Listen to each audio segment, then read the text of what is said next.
SNA fans. I don't understand why it just went off like at in the 30-minute mark on the second clip video. It just went out of nowhere.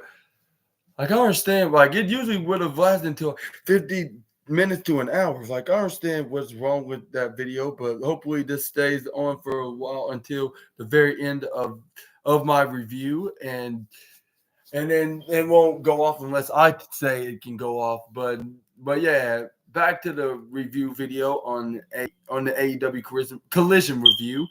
And I hope, yeah, this doesn't go off anytime soon, and it stays on until I end the stream. But anyways, we got Adam Copeland in the ring. This is where he had more to say about Christian Cage, saying, like, hey, Christian Cage, so, like, I'm talking to you right now, like, I know you're watching this, and wherever you are, like, I want to show you this that's in this briefcase, like, but, but what, but, like, yeah, and whatever you, but before I show you this, like, what if you became Christian? Like, I'm just wondering, like, what you just became a Christian Cage of what you call, claim that you're all men, like, we became best friends, like over the past 4 decades, like before we even got in this industry, and during when we got in this industry, like it, like it was a sport that it cemented our friendship, the start of our friendship, and then it, like and we, like and we, and this was like, and we've been friends even afterwards. Like, and I'm on my deck sipping some scotch, like, and talking about, and I'm talking about chasing our dream. Like we're not just chasing our dream. Like we are crushing our dream. Like we did that, Christian. Like don't you remember that? Fans like yeah. You better take Adam's word because like it's true. Like about you about y'all's friendship of friendship like last like for like we're like your friendship like all started like all thanks to you loving this industry the most, and well that's what brought you into the wrestling business in the first place. And this was like, and I like in a few years ago I came back from a career-ending injury again, and now I'm like, and I just want to come here and retire with you, Christian. I came to AEW to retire with you, Chris, in our final run in professional wrestling. And I didn't came here to take your spotlight and take your championship and be over your saddle. Like I'm, I'm trying to join you while you're busting your ass off and earning your I came in, bark your ass off and achieving your goals here in AEW. And when you think no matter it don't matter what you think or where you think this little humanoid this humanoid critter Nigel McGuinness stinks. And I was like, yeah, I know, right? Like Adam Copeland, like he hasn't been in his right mind since he left the NXT commentary booth.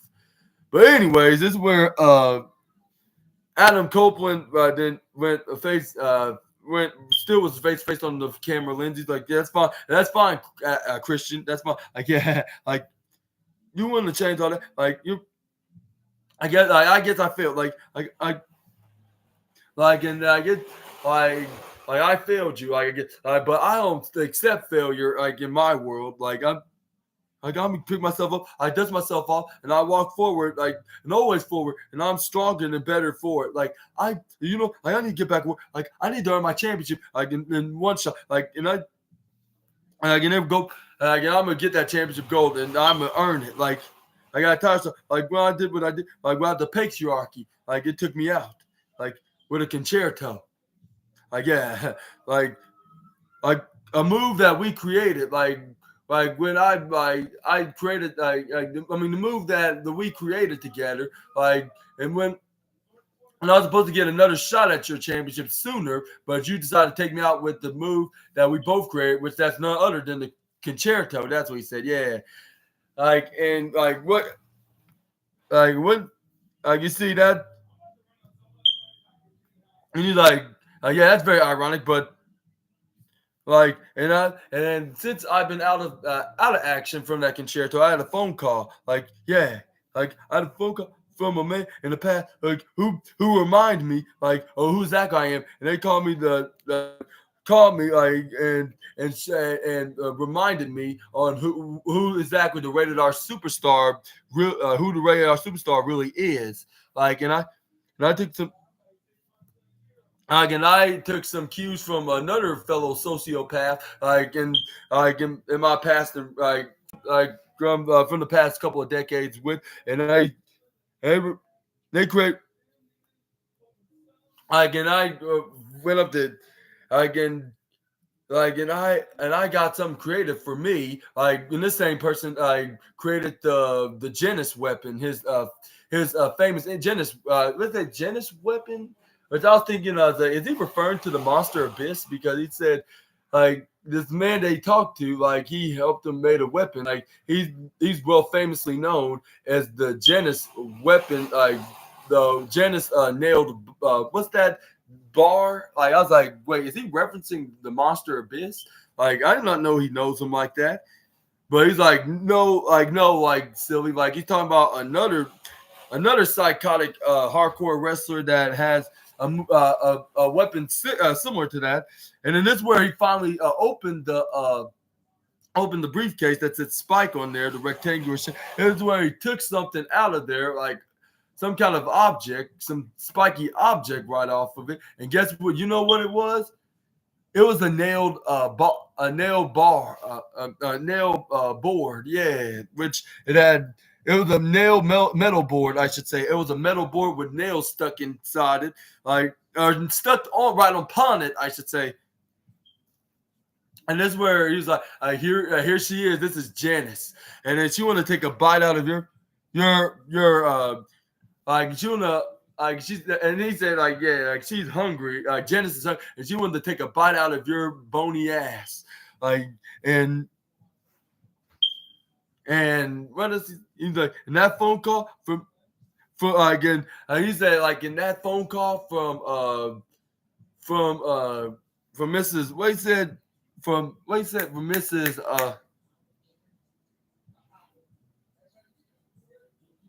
He said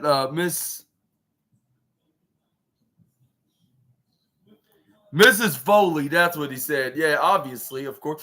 So that phone call from Mrs. Foley's baby boy, which is the nickname that he's that he's famously known as, like said, he said those exact words because I will. Because I just realized and remember who I am, and I shouldn't let you're a coward. I shouldn't be I shouldn't let your cowardly ass show put a wool over my eyes to know who exactly I am. Like I am the freaking rated R superstar. Like I am the guy that has dark cages in my head, and you don't have, you never navigated, I'm, and he's like, and you're not thankful for me, and you're not gonna be thankful for this match this Wednesday when we have our I Quit match, when you're gonna be in the hospital, when I'm. And this spike's gonna change you for life. It's gonna scar your career here, scar you in your career here, for the worst of your more than any of your worst nightmares has ever presented you combined. And this is where Adam Copeland said, "We're going to take away your pride, and you're going to take care of your." And he's like, "We're going to take away your pride. We're going to take away your ego. We're going to take away your manhood." This Wednesday, and he was like, this Wednesday on what's his name? What's the name of that building in